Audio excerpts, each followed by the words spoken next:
Alhamdulillah wassalatu wassalamu ala Rasulillah wa ala. Amma ba'd.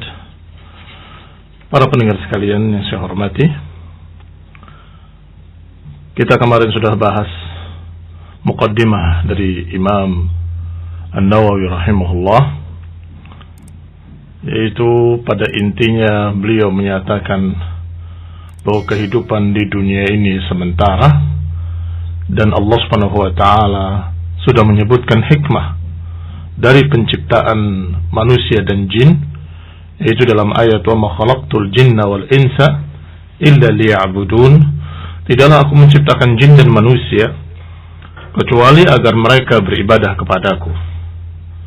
Berarti tujuan hidup kita di dunia adalah ibadah kepada Allah Subhanahu wa taala.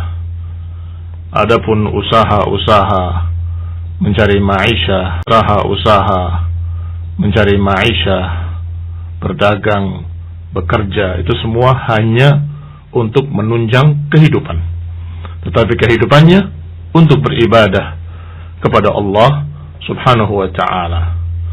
Kemudian beliau bawakan juga untayan syair yang sangat indah, yaitu kalimat dari seorang penyair yang menyatakan inna lillahi ibadan futana, bahwa Allah memiliki hamba-hamba yang cerdas, talaqud dunya wa khaful fitana, yang mereka mentalak dunia dan takut kepada fitnah-fitnah dunia. Nabaru fiha falamma alimu annaha laysat lihayyin watana, mereka memandang pada dunia ini semuanya ketika mereka tahu bahwa dunia ini bukan tempat untuk tinggal selama-lamanya. Ja'aluha lujjatan, mereka jadikan dunia ini sebagai lautan, dan mereka menjadikan amal saleh sebagai perahunya. Demikian yang dibawakan oleh Imam Nawawi rahimahullah, yang menunjukkan bahwa orang-orang yang cerdas, dia memandang dunia ini hanya seperti lautan yang harus diarungi, harus dilewati. Adapun kehidupan yang kekal abadi adalah kehidupan di akhirat nanti. Maka hendaklah memikirkan yang kekal dan jangan terlena dengan kehidupan yang sementara. Kita lanjutkan ucapan An-Nawawi rahimahullah, fa idza kana haluha ma wasaftuhu, kalau keadaannya seperti yang aku gambarkan ini, kalau keadaannya seperti yang sudah lewat, kata beliau rahimahullahu ta'ala, maka hendaklah seseorang hamba menjalani hidup di dunia ini seperti yang pernah dijalani oleh Rasulullah sallallahu alaihi wa ala alihi wasallam. Kata beliau, jalani at-ta'addub bima sahha an nabiyyina sayyidil awwalin wal akhirin. Hendaklah beradab, berakhlak dengan apa yang telah sahih riwayatnya dari hadis-hadis Nabi Sayyidil Awwalin wal Akhirin sallallahu alaihi wa ala alihi wasallam. Kemudian beliau bawakan pembahasan berikutnya di dalam muqaddimah.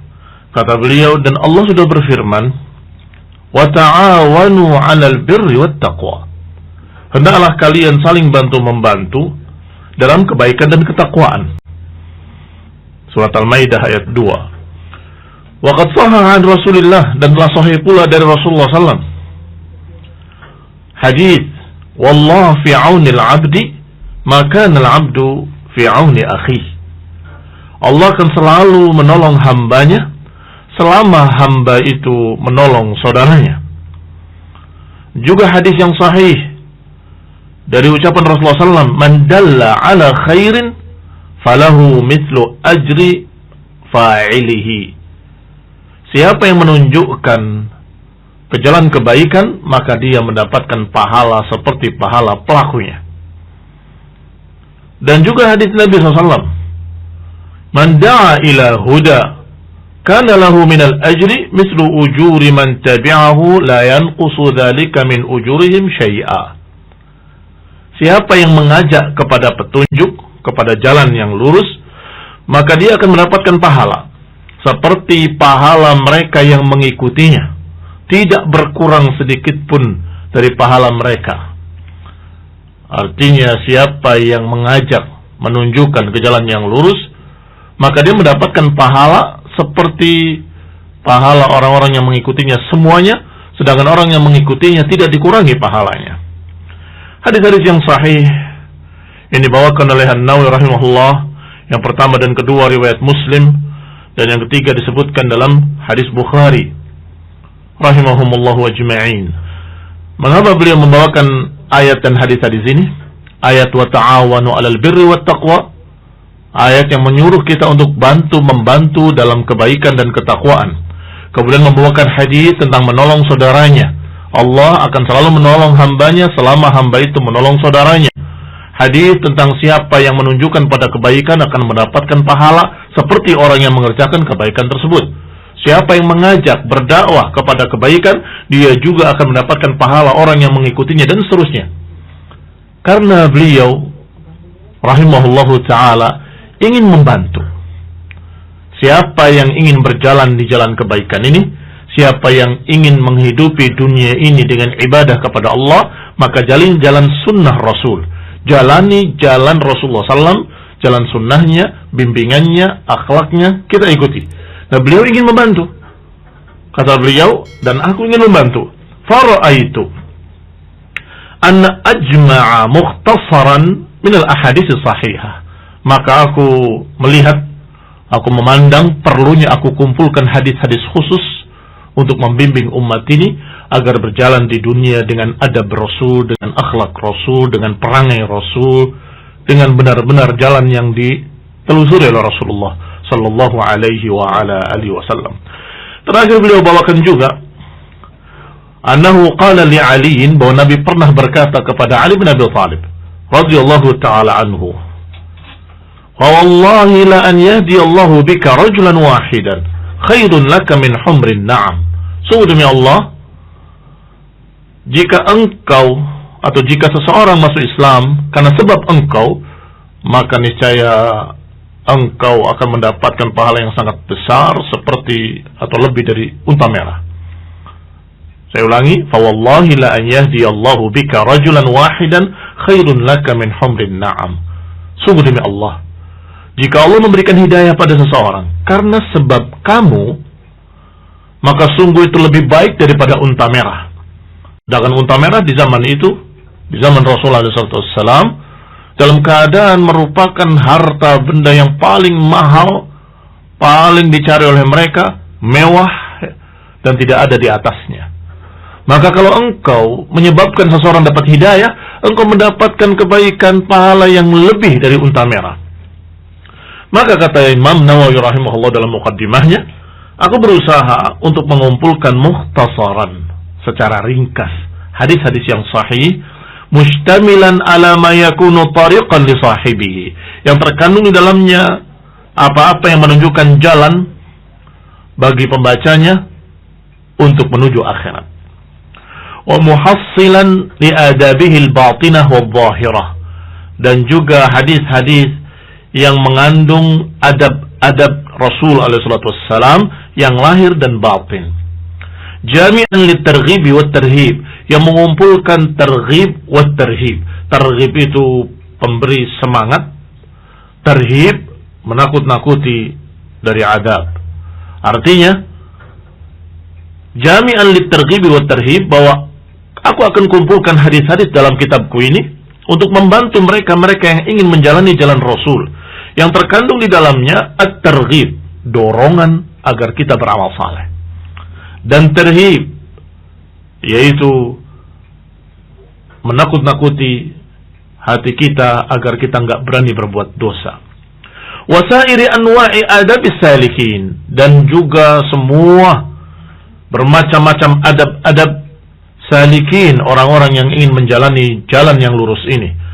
Min ahadits zuhud, seperti hadis-hadis zuhud, wa riyadatin nufus, pembinaan hati, wa tahzibil akhlaq, pembinaan akhlak, wa taharatil qulub wa ilajiha, dan juga pembersih hati, pengobat hati, wa siyanatul jawarih, yang menjaga anggota badan, wa izalat i'wijajiha, dan menghilangkan segala kebengkokan-kebengkokan, wa ghairi dzalik, dan lain-lainnya min maqasidil arifin, dan lain-lainnya dari tujuan-tujuan para arifin. Wa altazimu fihi, dan aku berupaya untuk memegang, masih kata penulis, anna adkur illa hadisan sahihan. Aku berprinsip untuk tidak memasukkan dalam kitabku kecuali hadis yang sahih, minal wadihat, hadis-hadis yang jelas, mudhafan ilal kutubis sahihah al-masyhurat, yang aku idhafahkan, aku sandarkan pada kitab-kitab yang masyhur dari kitab-kitab sahih. Wa usaddir abwab minal Qur'anil aziz bi ayatin karimat, dan aku mulai di awal-awal bab, aku mulai dengan ayat Al-Qur'an dan juga dengan ayat-ayat yang mulia.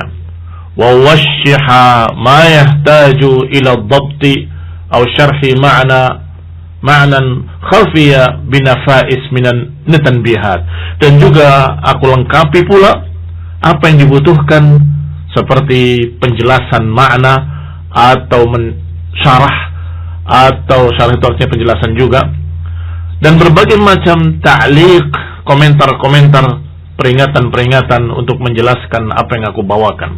Wa idza qultu fi akhir hadis, maka kalau aku katakan di akhir hadis muttafaqun alaih, maknanya diriwayatkan oleh Bukhari dan Muslim secara sepakat. Wa arju in tamma hadzal kitab an yakuna sa'iqan lil mu'tani bihi ila al khairat. Aku berharap kalau sudah sempurna kitab ini akan menjadi pembimbing yang menuntun orang-orang yang ingin menjalani kebaikan, hajizan lahu an anwa'il qada'ih, mudah-mudahan bisa menjadi penghalang dari berbagai macam kejelekan-kejelekan al-muhlikat dan yang membinasakan. Wa ana sa'ilun akhan intafa'a bi syai'in minhu an yad'u wali, dan aku meminta kepada pembaca sekalian yang memanfaatkan kitabku, yang membawa atau mengambil kebaikan dari kitabku, aku meminta kepadanya agar mendoakan aku, kata beliau rahimahullahu ta'ala, wa ghafara lahu wa ghafara liwalidayh. Kata beliau berkata, doakan aku, wali walidayya, dan juga kedua orang tuaku, wa masyayikhi, dan juga syekh-syekhku, wa sairi ahbabina, dan semua orang-orang yang aku cintai. Maka kita doakan, Allahumma ighfir lahu warhamhu wali walidayhi wa masyayikhihi wa ahbabih, dan juga muslimina ajma'in, dan kita doakan pula seluruh kaum muslimin, semoga memberikan rahmat pada seluruh kaum muslimin. Wa 'ala Allahil karim i'timadi, dan kepada Allah lah aku menyandarkan diri, dan kepadanya aku serahkan diriku. Wa hasbi Allahu wa ni'mal wakil, dan cukup bagiku Allah sebagai tempat aku bertawakal dan bergantung kepadanya. Wala haula wala quwwata illa billahil azizil hakim. Alhamdulillah, selesai pembahasan muqaddimah dari An-Nawawi rahimahullah. Dan insyaallah pada pertemuan berikutnya kita akan masuk pada bab pertama, yaitu tentang keikhlasan. Wallahu ta'ala a'lam bis-shawab, wa sallallahu ala Muhammadin wa ala alihi wa ashabihi wa sallama tasliman katsira. Baik Ustaz, jazakallahu khairan atas nasihatnya dan juga pembahasan dari mukadimah kitab Riyadhus Shalihin. Kita langsung ke acara tanya jawab Ustaz. Bismillah ya. Dari dia tidak sebutkan namanya. Bismillah. Semoga Allah senantiasa merahmati Ustaz. Amin. Afwan, mohon nasihatnya Ustaz, bagaimana cara kita mengajarkan anak-anak untuk mencintai Al-Quran? Sudah menghafal, mengkaji, tapi seringkali lalai. Lebih suka membaca buku-buku lain dibandingkan Al-Quran. Jazakallahu khairan wa anta jazakallahu khairan.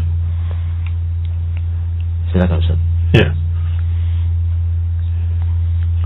Dulu di zaman salaf, di zaman para sahabat radhiyallahu alaihim ajma'in, mereka menggunakan papan-papan seperti papan tulis tapi kecil, digantungkan di leher anak-anak. Kemudian ditulis di sana ayat. Anak itu dibiarkan bebas seperti layaknya anak-anak, tetapi nanti akan ditagih sudah hafal atau belum. Walaupun tidak harus persis sama dengan kalung seperti itu ya, Tetapi paling tidak kita bisa paham tentang anak-anak itu tergantung umur mereka. Kalau umur-umur itu masih anak-anak, biasanya mereka memang senang main, sehingga cukup dengan diberi 1-2 ayat untuk mereka menghafal, dan kemudian mereka dibiarkan dalam keadaan seperti layaknya anak-anak. Tetapi ada satu waktu, ada satu tugas yang mereka kerjakan.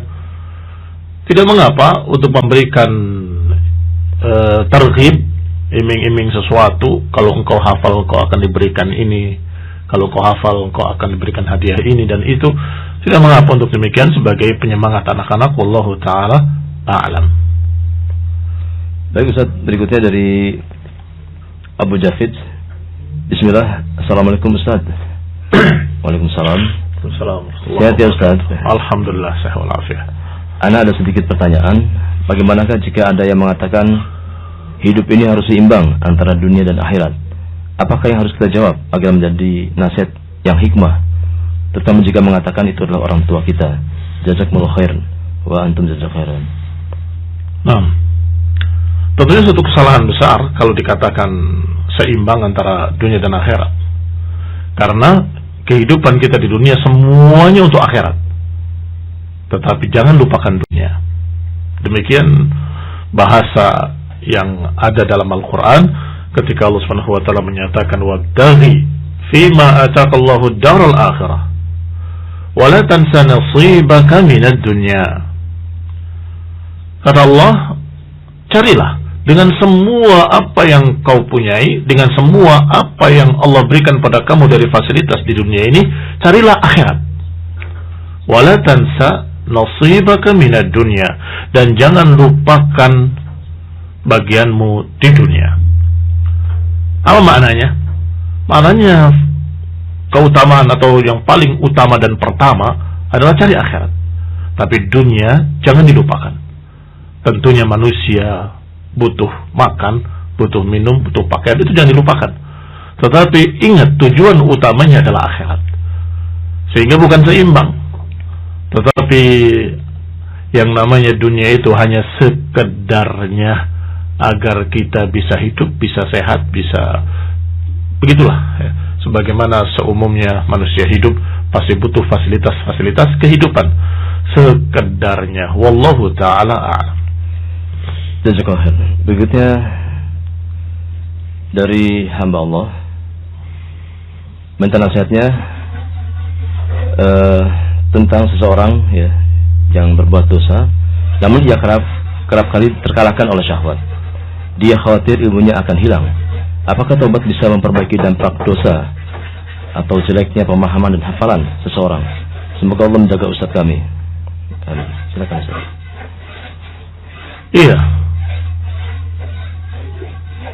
Yang namanya ilmu itu cahaya.